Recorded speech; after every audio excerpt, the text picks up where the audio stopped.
Temple mount यहूदी लोगों की आत्मा, हृदय और भावना है।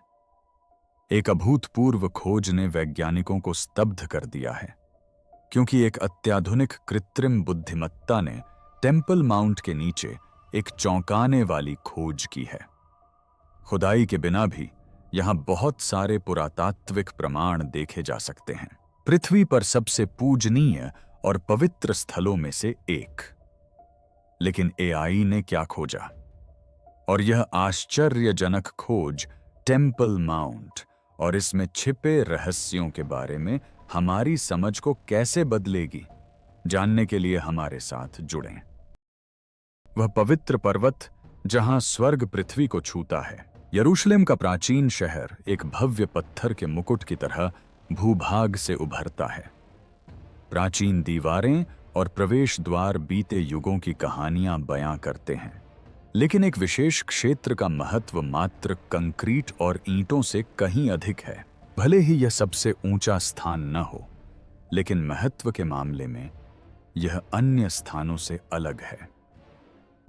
हिब्रू में इसे टेम्पल माउंट और अरबी में हरम अल शरीफ के नाम से जाना जाता है, और इसका आध्यात्मिक महत्व बहुत अधिक है। चूना पत्थर और पौराणिक कथाओं से निर्मित यह स्थान दुनिया के सबसे पवित्र और विवादित स्थलों में से एक माना जाता है। इस पर खड़े होने का अर्थ है एक ऐसे स्थान पर खड़े होना जहां कथाएं, विश्वास और अतीत का संगम होता है। यह यहूदी समुदाय के लिए सबसे पवित्र स्थान माना जाता है। राजा सुलेमान द्वारा निर्मित पहला मंदिर बहुत समय पहले यहीं स्थित था। किंवदंती के अनुसार ईश्वर के सार को समाहित करने वाला वाचा का संदूक सुनहरे देवदूतों द्वारा संरक्षित उसी मंदिर के भीतर रखा गया था। बेबीलोन के आक्रमण और मंदिर के विनाश के बाद आशा की एक किरण जगी। उसी स्थान पर एक दूसरा मंदिर बनाया गया, जिसे रोमियों ने 70 ईस्वी में ध्वस्त कर दिया। खंडहरों में तब्दील होने के बावजूद इसके जीर्णोद्धार की इच्छा अभी भी बनी हुई है। मुसलमान इसे पवित्रतम तीर्थ स्थल मानते हैं। परंपरा के अनुसार पैगंबर मोहम्मद को उनकी रात्रि यात्रा के दौरान इसी स्थान से स्वर्ग ले जाया गया था। 7वीं शताब्दी में निर्मित डोम ऑफ द रॉक अपने सुनहरे मुकुट के साथ आकाश में चमकता हुआ केंद्र में स्थित है। मक्का से पहले यह स्थान इस्लाम में प्रार्थना का प्रमुख केंद्र हुआ करता था। इसके निकट ही अल अक्सा मस्जिद स्थित है, जो आस्था और अटूट विश्वास का केंद्र है। ईसाई भी इस पर्वत को महत्व देते हैं, क्योंकि यह यीशु के जीवन और शिक्षाओं का केंद्र है। उन्होंने यहां यात्रा की, भाषण दिए और मंदिर में पैसे बदलने वालों को रोका, और प्रांगण को चोरों का अड्डा न बनाकर पूजा स्थल घोषित किया। हार हबायत नाम, जिसका अर्थ है घर का पर्वत, हिब्रू धर्म ग्रंथ में मीका और यिर्मयाह के लेखों से लिया गया है। यह घर पृथ्वी पर प्रभु के निवास स्थान को दर्शाता था। समय के साथ सिय्योन पर्वत जैसे अन्य नाम भी अपनाए गए, लेकिन मूल अवधारणा वही रही। यह पर्वत अन्य सभी पर्वतों से अलग था। यह महज पत्थर से बनी एक भौतिक इमारत से कहीं अधिक था। यह एक पवित्र स्थान था जहां दिव्य जगत सांसारिक जगत से जुड़ता था। क्रॉनिकल्स की पुस्तक में सुलेमान के मंदिर का वर्णन मोरिया पर्वत पर निर्मित होने के रूप में किया गया है। वही स्थान जहां अब्राहम ने इसहाक की बलि देकर अपने विश्वास का प्रदर्शन किया था। भजन संहिता में भी इस पर्वत की बार बार पवित्र भूमि के रूप में प्रशंसा की गई है। ऐसा माना जाता था कि यहाँ की भूमि में दैवीय उपस्थिति है और ईश्वर की आत्मा पत्थरों में निवास करती है। पवित्र ग्रंथों के अलावा टेम्पल माउंट का इतिहास रहस्य में डूबा हुआ है। यह प्राचीन पत्थरों की परतों में खुद ही एक कहानी है, जो पीढ़ियों के संघर्ष और भक्ति से ढकी हुई है। विद्वान सतह के नीचे छिपे रहस्यों को उजागर करने के लिए उत्सुक हैं, लेकिन राजनीतिक और धार्मिक विवादों ने इस स्थल को अछूता रखा है। केवल गुप्त खुदाई, दबे पांव की गई खोजों और क्षणिक झलकियों ने ही इसकी रहस्यमय गहराइयों की झलक दी है, और उन संक्षिप्त झलकियों से संकेत मिलता है कि सदियों पुराना रहस्य अभी भी सतह के नीचे छिपा हुआ है। समय बीतने के साथ विभिन्न साम्राज्यों ने इस पर्वत पर अपनी छाप छोड़ी। फारसियों ने यहूदियों को पुनर्निर्माण की अनुमति दी, यूनानियों ने इसे अपवित्र किया, रोमनों ने इसे नष्ट कर दिया, बीजांटिन लोगों ने इसके ऊपर गिरजाघर बनाए, उमैयदों ने इस पर डोम ऑफ द रॉक और अल अक्सा मस्जिद बनवाई, क्रूसेडरों ने इसे एक मजबूत गढ़ में बदल दिया, ओटोमनों ने इसकी मरम्मत करवाई। इस पर अंग्रेजों का नियंत्रण था।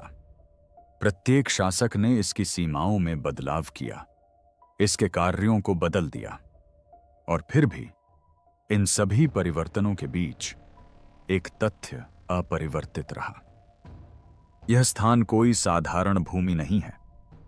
यहूदियों का मानना था कि यह मंदिर ईश्वर की उपस्थिति का स्थान है, जबकि मुसलमान इसे स्वर्ग का मार्ग मानते थे। ईसाई इसे पवित्र मानते थे क्योंकि यहां यीशु मसीह उपस्थित थे। तीनों धर्मों में इस मंदिर को विभिन्न लोकों के बीच एक कड़ी के रूप में महत्व दिया जाता था। टेंपल माउंट महज एक ऐतिहासिक स्थल होने से कहीं अधिक महत्वपूर्ण है। यह अतीत का एक सशक्त प्रतीक है।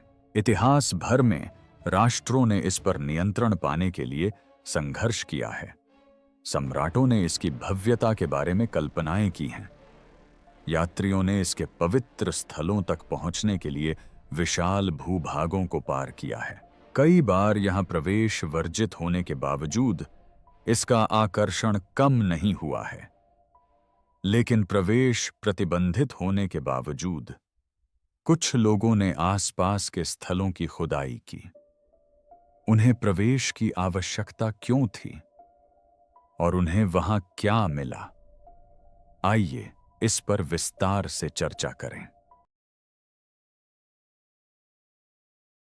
जिस जमीन को छूने की हिम्मत कोई नहीं करता, किसी प्राचीन स्थल के रहस्यों को उजागर करना आमतौर पर एक सीधी प्रक्रिया होती है। आवश्यक उपकरण और परमिट प्राप्त करें, फिर जमीन को अपने रहस्य उजागर करने दें।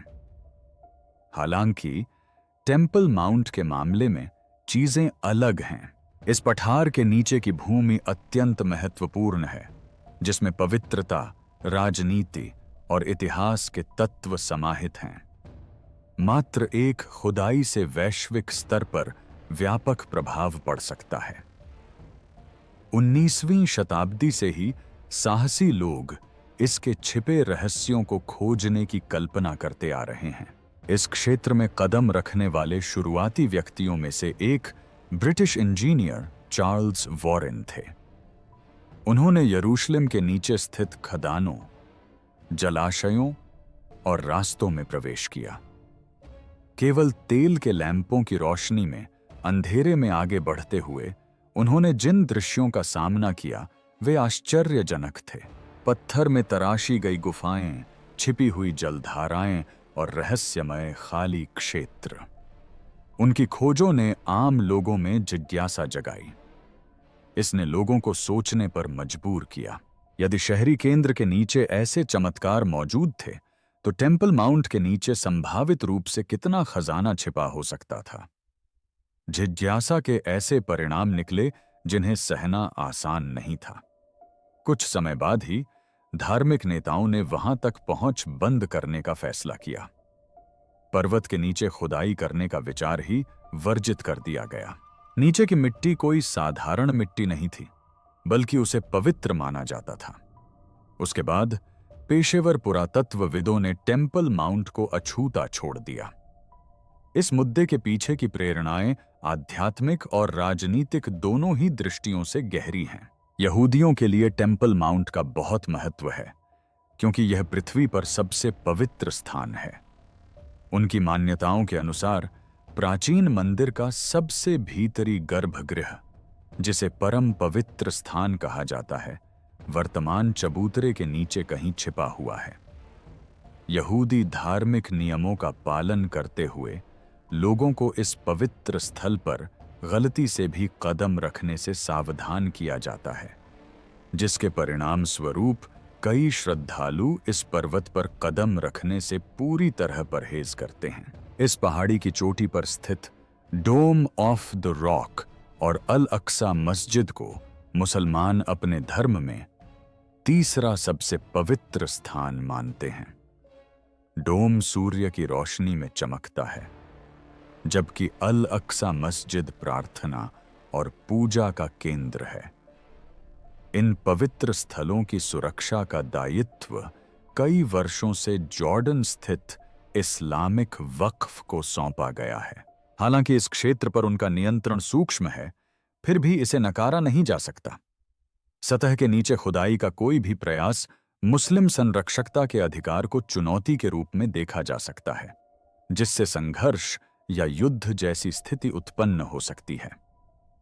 इस नाजुक संतुलन के कारण टेम्पल माउंट में प्रवेश वर्जित है। इस स्थल पर खुदाई का उद्देश्य केवल अतीत के अवशेषों को उजागर करना ही नहीं है। यह सद्भाव, धर्म और लचीलेपन जैसे विषयों को भी छूता है। 1967 में 6 दिवसीय युद्ध के बाद इजरायली पुरातत्वविदों ने पर्वत के आसपास के क्षेत्रों की जांच शुरू की। दक्षिणी दीवार के पास द्वितीय मंदिर काल, रोमन और क्रूसेडर युग की परतें खोजी गईं। प्राचीन मुस्लिम महलों के साक्ष्य भी मिले, हालांकि बाद में उन पर निर्माण कार्य कर दिया गया और उन्हें अनदेखा कर दिया गया। समय के साथ पर्वत के पश्चिमी भाग में अतिरिक्त सुरंगें खोदी गईं, जो अंततः पश्चिमी दीवार सुरंग के रूप में जनता के लिए सुलभ हो गईं। हर प्रगति ने यरूशलेम के जटिल इतिहास के और भी पहलुओं को उजागर किया। फिर भी इसका रहस्यमय मूल रहस्य अनसुलझा ही रहा। 1990 के दशक के उत्तरार्ध में एक अप्रत्याशित घटना ने शांति और सुकून को भंग कर दिया। बिना अनुमति के टेम्पल माउंट से भारी मात्रा में मिट्टी निकाली गई और शहर के पास किद्रोन घाटी में फेंक दी गई। इस मिट्टी में सदियों का इतिहास समाहित था, जिसे लापरवाही से और बिना किसी दस्तावेजीकरण या निगरानी के फेंक दिया गया। कई लोगों के लिए यह एक अपूरणीय त्रासदी थी। हालांकि कुछ ऐसे लोग भी थे जिन्होंने सकारात्मक बदलाव की संभावना देखी। 2004 में इजरायली पुरातत्वविदों की एक टीम ने टेम्पल माउंट शिफ्टिंग प्रोजेक्ट की शुरुआत की। एक सार्वजनिक पार्क में इकट्ठा होकर विभिन्न आयु वर्ग और विविध पृष्ठभूमि के लोगों ने एक-एक बाल्टी भरकर मिट्टी की सावधानी पूर्वक छानबीन की। धैर्य और बारीकी से ध्यान देते हुए उन्होंने अतीत के अवशेषों की खोज की। आश्चर्यजनक खोजों में विभिन्न कालखंडों की 5 लाख से अधिक कलाकृतियां शामिल थीं। इनमें राजाओं के नाम खुदे हुए सिक्के, क्रूसेडर युद्धों से संबंधित माने जाने वाले तीर के सिरे और इस्लामी युग के आभूषण शामिल थे। हर वस्तु की अपनी एक कहानी थी और हर टुकड़े में पीढ़ियों का इतिहास समाया हुआ था। जिसे कभी कूड़ा कचरा समझा जाता था, वह अतीत की घटनाओं का एक मूल्यवान संग्रह निकला। हालांकि सबसे प्रभावशाली खोज प्राचीन सिक्के या धर्म युद्धों के दौरान इस्तेमाल किए गए हथियार नहीं थे। इसके बजाय वे प्रथम मंदिर के युग से जुड़े अवशेष थे। आध्यात्मिक पवित्रता का प्रतीक वस्तुएं, धार्मिक अनुष्ठानों के अवशेष और पवित्र उपकरणों के संकेत। अतीत में इतिहास में वर्णित सुलेमान के मंदिर के अस्तित्व को लेकर अनिश्चितताएं थीं। फिर भी ये अंश कुछ और ही संकेत देते थे। वे इस बात के सूक्ष्म प्रमाण के रूप में कार्य करते थे कि ये वृत्तांत केवल कहानियां नहीं थीं, बल्कि मूर्त सामग्रियों पर उकेरी गई वास्तविक यादें थीं। टेम्पल माउंट सिफ्टिंग प्रोजेक्ट की शुरुआत उस मिट्टी को बचाने के प्रयास के रूप में हुई थी जो देखने में तो त्यागी हुई प्रतीत होती थी, लेकिन बाद में पता चला कि उसमें एक लुप्त सभ्यता के निशान मौजूद थे। शुरू में तो इसे मलबा समझा गया, लेकिन धीरे धीरे धरती ने अपना छिपा महत्व प्रकट किया। धूल के हर कण में एक स्मृति समाई थी और पत्थर के हर टुकड़े में एक कहानी थी।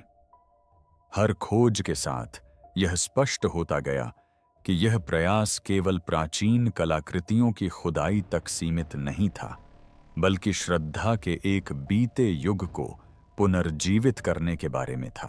प्रारंभिक निष्कर्ष सीधे सादे प्रतीत हुए। सावधानीपूर्वक साफ किए गए मिट्टी के बर्तन के एक प्राचीन टुकड़े पर चित्रित आकृतियां दिखाई दीं, जो प्रथम मंदिर के युग के दौरान की थीं और ईसा पूर्व 8वीं शताब्दी की थीं। बाद में अतिरिक्त खोजें सामने आईं, जिनमें तेल के दियों के अवशेष, जले हुए जानवरों की हड्डियां और क्षतिग्रस्त अनुष्ठानिक वस्तुएं शामिल थीं। अनुभवहीन पर्यवेक्षकों को ये कलाकृतियां साधारण लग सकती थीं। हालांकि इस विषय के विशेषज्ञों के लिए वे पवित्र अनुष्ठान, धार्मिक श्रद्धा और किसी उच्च उद्देश्य के प्रति पूर्व समर्पण का भाव व्यक्त करती थीं। एक आश्चर्यजनक खोज ने शोधकर्ताओं को अपने काम में विराम लगाने पर मजबूर कर दिया। उन्हें मिट्टी का एक ठोस टुकड़ा मिला जो समय के साथ छपटा और दरारदार हो गया था, लेकिन उस पर एक मुहर की हल्की सी आकृति अभी भी दिखाई दे रही थी। बारीकी से देखने पर सतह पर खुदे अक्षर स्पष्ट हो गए, जो हिब्रू भाषा के एक प्राचीन रूप में लिखे गए थे। इसमें लिखा था, यह नाम जाना पहचाना सा लगा, जिसका उल्लेख यिर्मयाह की पुस्तक में प्रथम मंदिर के एक पुरोहित वंश के रूप में किया गया है। मिट्टी की यह छोटी सी मुहर महज एक वस्तु से कहीं अधिक थी। यह एक ऐसे वास्तविक व्यक्ति से जुड़ाव थी जो एक भूले हुए युग में अस्तित्व में था, जिसने लिखा था और ग्रंथों पर मुहर लगाई थी। यह अपने आप में अकेली नहीं थी। कुछ और पुतला सामने आए, जिनमें से प्रत्येक पर नाम, उपाधियां और प्रतीक अंकित थे। कुछ पर मेनोराह, एक प्रकार का जल प्रपात, बना हुआ था, जबकि अन्य पर मंदिर के द्वार या पुरोहितों के वस्त्रों के चित्र थे। ये टुकड़े एक लुप्त प्रणाली, एक ऐतिहासिक पुरोहित वर्ग के नष्ट हुए अवशेषों का प्रतिनिधित्व करते थे। लंबे समय तक लोगों ने धार्मिक ग्रंथों से परे ऐसी किसी प्रणाली के अस्तित्व पर सवाल उठाए। हालांकि वह मौजूद थी, भले ही क्षतिग्रस्त हो, लेकिन निःसंदेह वास्तविक। सबसे नाजुक खोजों में से एक हाथी दांत की बनी कंघी थी, जिसके दांत सदियों तक दफन रहने के बाद भी आश्चर्यजनक रूप से तेज थे। कंघी के किनारे पर खुदा हुआ एक उल्लेखनीय खोज थी, सबसे पुराना ज्ञात पूर्ण कनानी वाक्य। ये शब्द भले ही सरल थे, स्वच्छता, देखभाल और संभवतः धार्मिक शुद्धता के बारे में गहरा अर्थ रखते थे। एक साधारण वस्तु होने के बावजूद इस संदर्भ में इसका महत्व इसे एक पवित्र वस्तु का दर्जा देता था। अतिरिक्त मूल्यवान वस्तुएं भी मिलीं, जिससे रहस्य और भी जटिल हो गया। पीतल से बना और बलिदानों के अवशेषों से सना हुआ एक छोटा धूपदान अतीत की श्रद्धा का सार समेटे हुए था। पास ही में मिले जटिल शिल्पकला वाले आभूषणों के टुकड़े इस बात का संकेत देते थे कि अतीत में इस धार्मिक स्थल के आसपास आभूषण मौजूद थे, जो संभवतः मजदूरों, पुजारियों या पर्यटकों के थे, जिन्होंने संकट, संघर्ष या निर्वासन के दौरान उन्हें खो दिया था। हालांकि मिट्टी ने पहले मंदिर के इतिहास से कहीं अधिक रहस्य उजागर किए। इसमें बाद के युगों के भी निशान मिलते हैं, जिनमें विभिन्न सभ्यताओं की कलाकृतियां शामिल हैं। रोमन, बीजांटिन और इस्लामी अवशेषों के साथ साथ पूर्वकाल के अवशेषों का मिश्रण टेम्पल माउंट की निरंतर पवित्रता को दर्शाता है। वर्षों से शासकों और मान्यताओं में परिवर्तन के बावजूद इस भूमि ने अपनी पवित्रता बरकरार रखी है। हालांकि शोधकर्ताओं का ध्यान सबसे अधिक आकर्षित करने वाली परत वह थी जो सबसे पुरानी थी। संदेह करने वालों ने लंबे समय से यह तर्क दिया था कि सुलेमान के मंदिर के अस्तित्व का कोई प्रमाण नहीं है और इसे महज लोककथा बताकर खारिज कर दिया था। फिर भी धीरे धीरे लेकिन निश्चित रूप से जैसे जैसे प्रमाण बढ़ते गए, यह संदेह दूर होने लगा। मिट्टी की मुहरों से लेकर अनुष्ठानिक वस्तुओं, हड्डियों और बर्तनों तक हर खोज धार्मिक समारोहों और मंदिर की परंपराओं के विवरण से पूरी तरह मेल खाती प्रतीत होती थी। हर खोजी गई कलाकृति अनिश्चितता की दीवार को कमजोर करती गई, जिससे वे सच्चाई को उजागर करने के करीब पहुंचते गए। कलाकृतियों का समूहों में व्यवस्थित होना विशेष रूप से रोचक था। ये बेतरतीब ढंग से बिखरे होने के बजाय जमीन के किसी खास हिस्से से निकले हुए प्रतीत होते थे। इस व्यवस्था से किसी गहरे अर्थ का संकेत मिलता था, शायद किसी ढह चुके क्षेत्र या प्राचीन काल के किसी गुप्त कक्ष का। ऐसा लग रहा था मानो मिट्टी किसी गुप्त सुरंग और उपेक्षित कक्षों की ओर मार्गदर्शन कर रही हो, जिन्हें एक सहस्राब्दी से अधिक समय से छुआ नहीं गया था। धूल में छिपे रहस्य धीरे धीरे उजागर हुए, जिनमें से प्रत्येक का अपना महत्व था। जो कभी बेकार पड़ी मिट्टी थी, वह एक मूल्यवान संग्रह में परिवर्तित हो गई। समय के साथ हेरोड की छाप वाले सिक्के, क्रूसेडर के तीर के सिरे और इस्लामी आभूषणों जैसी लगभग 5 लाख प्राचीन वस्तुएं खोजी गईं। फिर भी सबसे महत्वपूर्ण खोज प्रथम मंदिर के टुकड़े थे। ये टुकड़े आस्था और इतिहास, विश्वास और प्रमाण के बीच एक कड़ी का काम करते थे। और अब हाल ही में कृत्रिम बुद्धिमत्ता AI के माध्यम से पर्वत के नीचे छिपे रहस्यों का खुलासा हुआ है। जानने के लिए हमारे साथ बने रहें। पर्वत के नीचे छिपा हुआ मार्ग। 2021 से 2024 तक विद्वानों की एक नई टीम ने मंदिर पर्वत के पास के भूभाग की पुनः जांच शुरू की।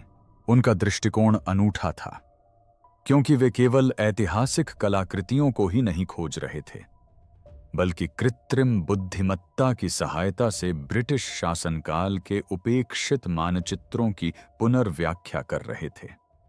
उनका मुख्य ध्यान पर्वत की दक्षिणी परिधि पर पश्चिमी दीवार के निकट था। पत्थर के नीचे रहस्यमयी गुफाओं की फुसफुसाहट पीढ़ियों से चली आ रही थी। इन अफवाहों की जानकारी ऑटोमन साम्राज्य और अंग्रेजों दोनों को थी, जिन्होंने इन्हें दस्तावेजों में दर्ज किया था। प्राचीन यात्रियों ने भी गुप्त रास्तों और जमीन के नीचे छिपे कमरों का जिक्र किया था। हालांकि ये कहानियां केवल अटकलों के रूप में ही रह गईं, अंधेरे में गुम रहीं, कुछ हद तक सच मानी गईं और कुछ हद तक भुला दी गईं। इन अफवाहों पर छाई लंबी चुप्पी 2023 में टूटने लगी। पर्वत पर खुदाई करना प्रतिबंधित था, इसलिए टीम को फावड़ों के बजाय औजारों का इस्तेमाल करना पड़ा। उन्होंने ग्राउंड पेनेट्रेटिंग रडार का उपयोग किया, एक ऐसी तकनीक जिसका इस्तेमाल पहले मिस्र के पिरामिडों में छिपे रास्तों का पता लगाने के लिए किया गया था। धीरे धीरे जैसे जैसे स्कैनिंग तरंगें चट्टान के नीचे से गुजरती गईं, धुंधली आकृतियां उभरने लगीं। ये प्राकृतिक संरचनाएं नहीं थीं, ये बहुत सटीक और कोणीय थीं।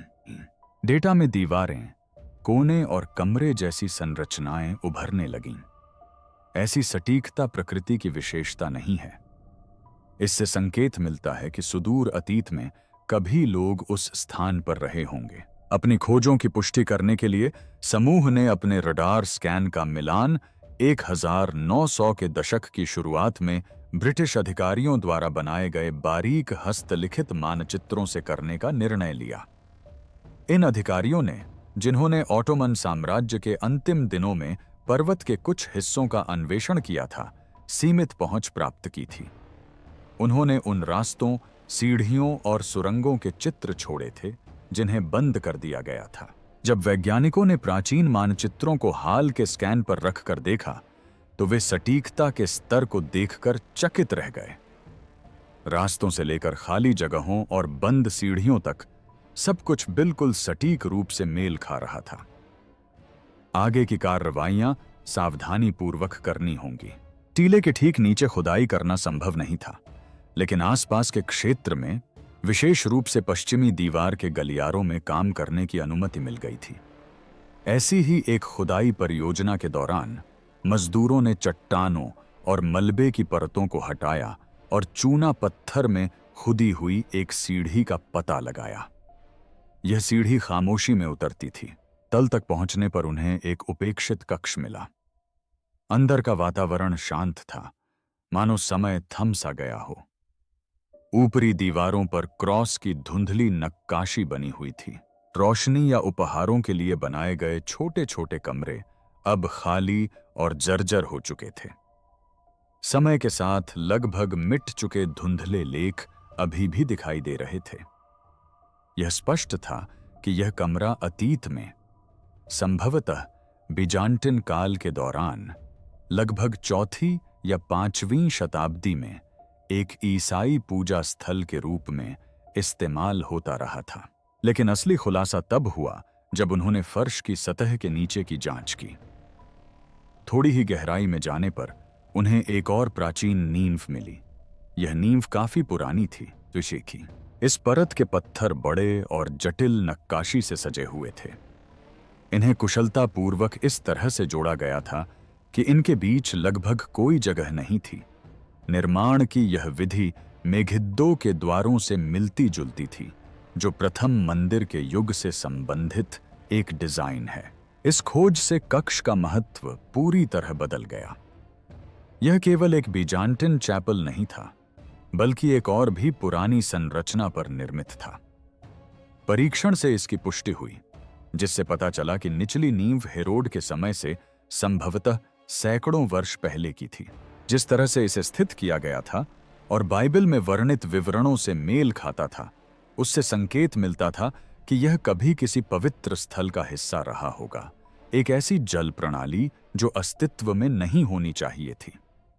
जब शोधकर्ताओं ने मंदिर पर्वत के नीचे के कक्षों का पता लगाया, तो उनके पास यह दिखाने के लिए पर्याप्त सबूत थे कि उस स्थान पर कभी एक पवित्र और प्राचीन संरचना मौजूद थी। हालांकि उनकी अगली खोज आश्चर्यजनक और अप्रत्याशित थी। यह कोई बंद कमरा या गुप्त वेदी नहीं थी, बल्कि एक ऐसी रचना थी जो न केवल धार्मिक महत्व बल्कि उत्कृष्ट इंजीनियरिंग कौशल को भी प्रदर्शित करती थी। एआई प्रणाली ने पर्वत के दक्षिणी भाग को स्कैन करते समय जमीन के नीचे दबी हुई कई खाली संरचनाओं की पहचान की। शुरू में इन्हें साधारण भंडारण गड्ढे समझ लिया गया था, लेकिन स्कैन आगे बढ़ने पर टीम को जल्द ही एक विशिष्ट पैटर्न उभरता हुआ दिखाई दिया। खोखले स्थानों में चिकनी दीवारें और घुमावदार आकृतियां थीं, जिन पर जलरोधी प्लास्टर चढ़ा हुआ था, जो प्रकाश में हल्की चमक बिखेर रहा था। प्रारंभिक धारणाओं के विपरीत, ये केवल कब्रिस्तान या गोदाम नहीं थे। ये कहीं अधिक जटिल और परिष्कृत संरचना प्रतीत होते थे। शोधकर्ताओं ने बड़ी मेहनत से एक विशाल भूमिगत जल नेटवर्क का दस्तावेजीकरण किया, जिसमें ठोस चट्टान में खोदे गए परस्पर जुड़े हुए जलाशय, नहरें और जलमार्ग शामिल थे। इस प्रणाली का पैमाना चौंका देने वाला और अप्रत्याशित था, जो तर्क से परे था। टीम प्लास्टर पर पाए गए खनिज अवशेषों के विश्लेषण से दंग रह गई।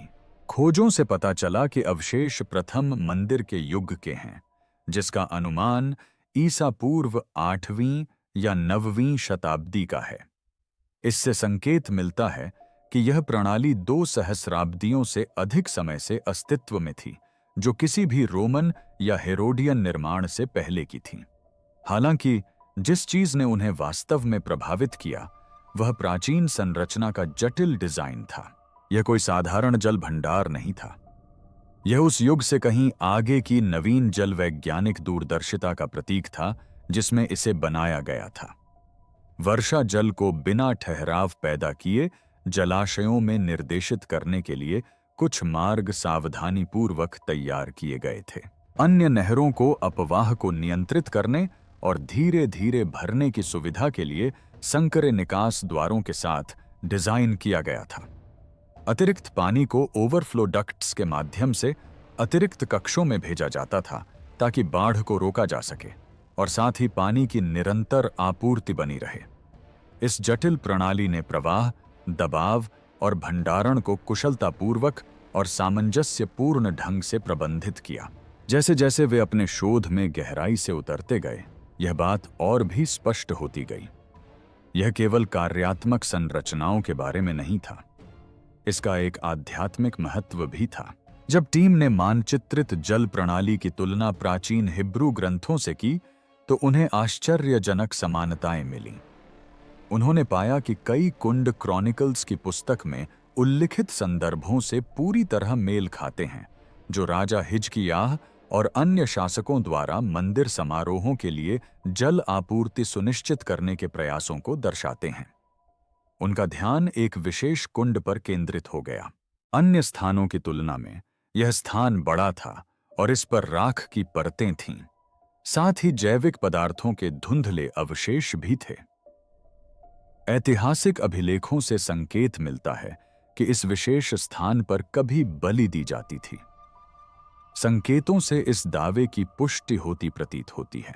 इस कुंड पर बार बार उपयोग के निशान मिले, जो धार्मिक अनुष्ठानों में इसके महत्व को दर्शाते हैं। इस कुंड के जल का उपयोग हाथ धोने, पवित्र वस्तुओं को शुद्ध करने या देवताओं को पेय पदार्थ अर्पित करने जैसे विभिन्न कार्यों के लिए किया जाता रहा होगा। इस खोज ने प्रथम मंदिर में पूजा अर्चना की सादगी के बारे में कई विद्वानों की स्थापित मान्यताओं पर सवाल उठाया है। उनका मानना था कि यह मुख्य रूप से प्रतीकात्मक था, जिसमें कोई ठोस संरचना नहीं थी। हालांकि भूमिगत प्रणाली की खोज ने एक नई तस्वीर पेश की। इसने एक ऐसे विश्वास को दिखाया जो केवल अनुष्ठानों तक ही सीमित नहीं था, बल्कि बारीकियों पर ध्यान देने से भी जुड़ा था। यह मंदिर महज एक भव्य इमारत से कहीं बढ़कर था। यह एक सुनियोजित और पवित्र स्थान था, जहां हर पहलू को सावधानी पूर्वक डिजाइन किया गया था। वे शिलालेख जिन्होंने सब कुछ बदल दिया। कृत्रिम बुद्धिमत्ता वाली मशीनें सावधानी पूर्वक मंदिर पर्वत की दक्षिणी सीमा के नीचे से गुजरीं, जल मार्गों को पार करते हुए और छिपे हुए पुरोहित कक्षों को दरकिनार करते हुए। कई हफ्तों तक उत्खननकर्ताओं के समूह ने आगे बढ़ते हुए मार्ग का पता लगाया। धीरे धीरे प्रगति करते हुए अंततः उनके उपकरण एक आश्चर्यजनक चीज पर आ पहुंचे, एक बंद पत्थर का प्रवेश द्वार। यह वस्तु प्राचीन, भारी और उत्तम अवस्था में थी। इसके आसपास का वातावरण विशिष्ट प्रतीत होता था, मानो पत्थरों में कोई छिपा हुआ संदेश हो। प्रतिदिन टीम लगन से धूल और कूड़ा साफ करती थी और हर विवरण को सावधानीपूर्वक दर्ज करती थी। अंततः एक रास्ता मिल गया। अवरोध के पीछे एक कमरा था जिसका व्यास 10 फीट से भी कम था। दीवारें चिकनी थीं, सीधे ठोस चट्टान में तराशी गई थीं, किसी भी प्रकार की सजावट से रहित थीं और रहस्यमय रूप से शांत थीं। पहली नजर में यह कमरा खाली सा प्रतीत हुआ। हालांकि कमरे के केंद्र में एक ऐसी वस्तु थी जिसने सबको स्तब्ध कर दिया।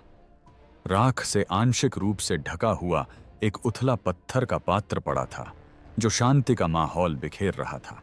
इसके चारों ओर मिट्टी के तेल के दियों, अगरबत्ती और चढ़ावे के रूप में छोड़ी गई वस्तुओं के अवशेष बिखरे पड़े थे, जबकि अन्य प्राचीन संरचनाएं समय के साथ नष्ट हो गईं। यह कमरा अक्षुण्ण और अछूता रहा।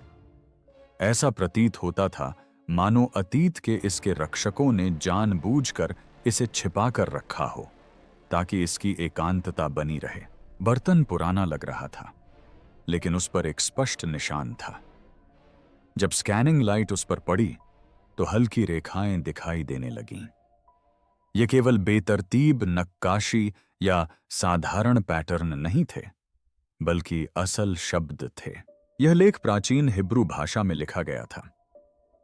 समय के साथ साथ इसे पढ़ना भले ही कठिन हो गया था, लेकिन संदेश अब भी स्पष्ट था।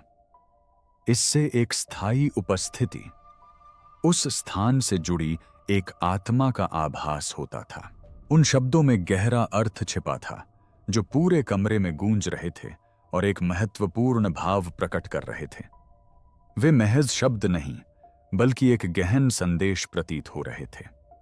यह संदेश प्राचीन ग्रंथों में मंदिर के सबसे पवित्र भाग, जिसे परम पवित्र स्थान के नाम से जाना जाता है, के वर्णन से मेल खाता था।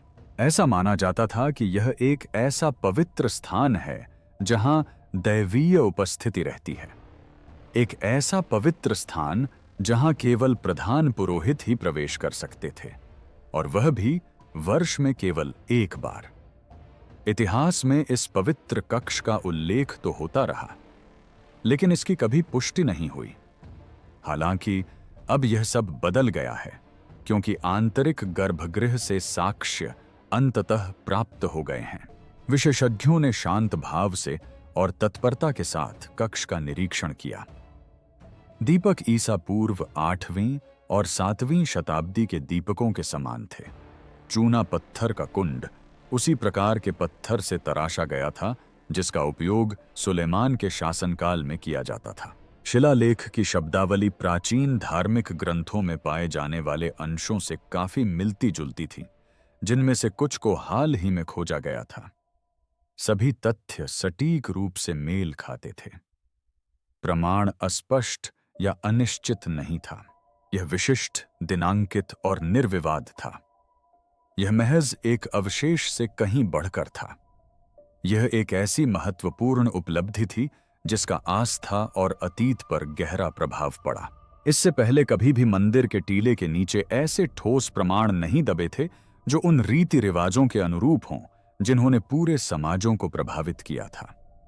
कमरा, पात्र, अवशेष, प्रकाश, ये सभी तत्व एक ऐसे स्थान की ओर इशारा करते हैं जिसे कभी दिव्य और नश्वर संसार के बीच अंतिम संबंध माना जाता था।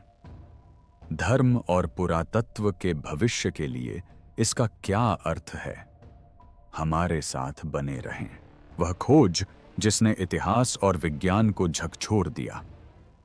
कक्ष में मिली चीजों ने अकादमिक जगत में हलचल मचा दी।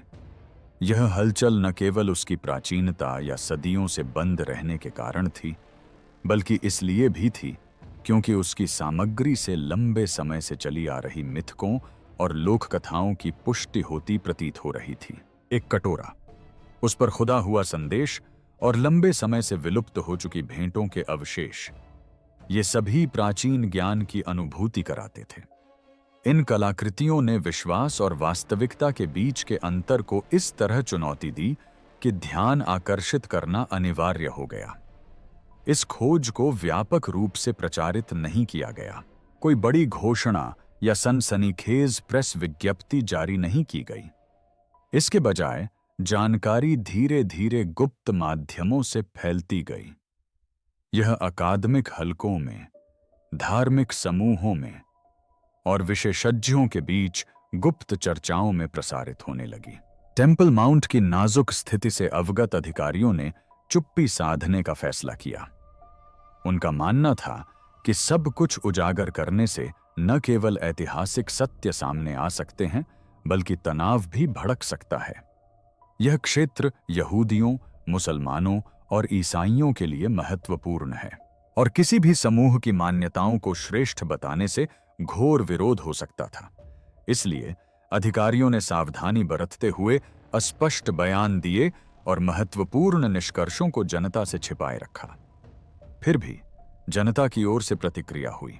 कुछ ईसाई गुटों ने इस कमरे को एक प्रतीक के रूप में व्याख्यायित किया, जो इस बात का प्रमाण था कि मंदिर कभी स्वर्ग और पृथ्वी के बीच संपर्क बिंदु के रूप में कार्य करता था।